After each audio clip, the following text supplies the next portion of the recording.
Catequesis del Papa Francisco sobre la oración. La oración de David. Queridos hermanos y hermanas, buenos días.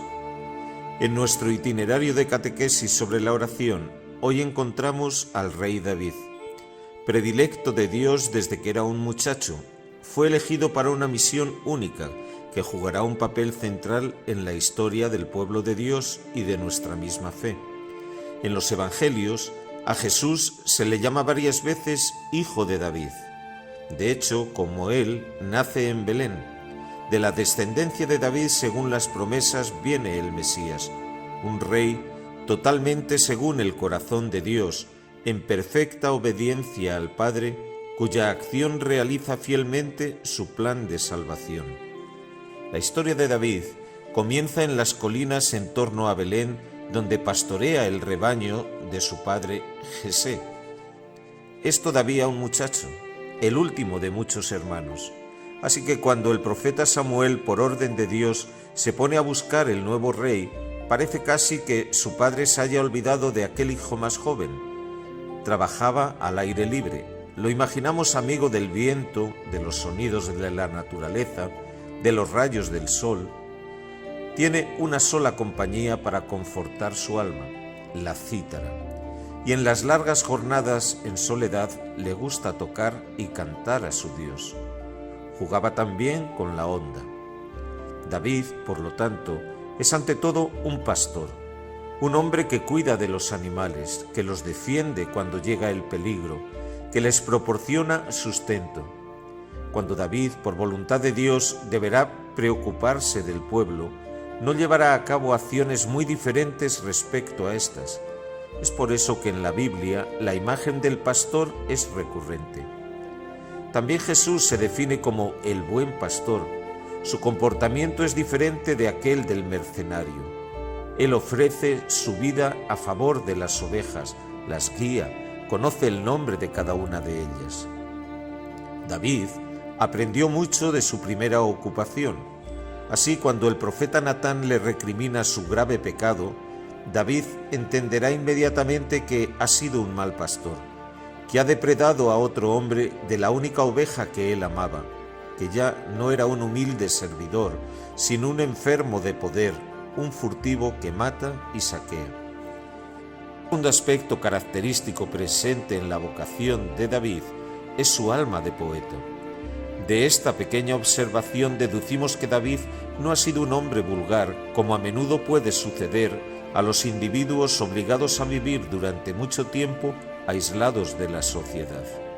Es, en cambio, una persona sensible, que ama la música y el canto. La cítara lo acompañará siempre, a veces para elevar a Dios un himno de alegría, otras veces para expresar un lamento o para confesar su propio pecado. El mundo que se presenta ante sus ojos no es una escena muda. Su mirada capta, detrás del desarrollo de las cosas, un misterio más grande. La oración nace precisamente de allí, de la convicción de que la vida no es algo que nos resbala, sino que es un misterio asombroso que en nosotros provoca la poesía, la música, la gratitud, la alabanza o el lamento, la súplica. Cuando a una persona le falta esa dimensión poética, digamos que cuando le falta la poesía, su alma cojea.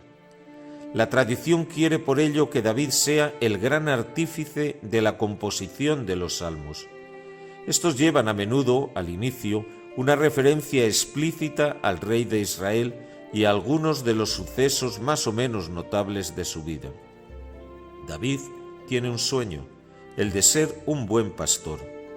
Alguna vez será capaz de estar a la altura de esta tarea, otras veces menos. Pero lo que importa en el contexto de la historia de la salvación es que sea profecía de otro rey, del que él es solo anuncio y prefiguración. Miremos a David, pensemos en David, santo y pecador, perseguido y perseguidor, víctima y verdugo, que es una contradicción. David fue todo esto junto, y también nosotros registramos en nuestra vida trazos a menudo opuestos, en la trama de la vida, todos los hombres pecan a menudo de incoherencia. Hay un solo hilo conductor en la vida de David que da unidad a todo lo que sucede: su oración. Esa es la voz que no se apaga nunca. David, santo, reza. David, pecador, reza. David, perseguido, reza. David, perseguidor, reza. David, víctima, reza. Incluso David, verdugo, reza. Este es el hilo conductor de su vida, un hombre de oración. Esa es la voz que nunca se apaga, tanto si asume los tonos del júbilo como los del lamento. Siempre es la misma oración, solo cambia la melodía. Y haciendo así, David nos enseña a poner todo en el diálogo con Dios, tanto la alegría como la culpa, el amor como el sufrimiento, la amistad o una enfermedad. Todo puede convertirse en una palabra dirigida al tú que siempre nos escucha. David, que ha conocido la soledad, en realidad nunca ha estado solo. Y en el fondo esta es la potencia de la oración en todos aquellos que le dan espacio a su vida.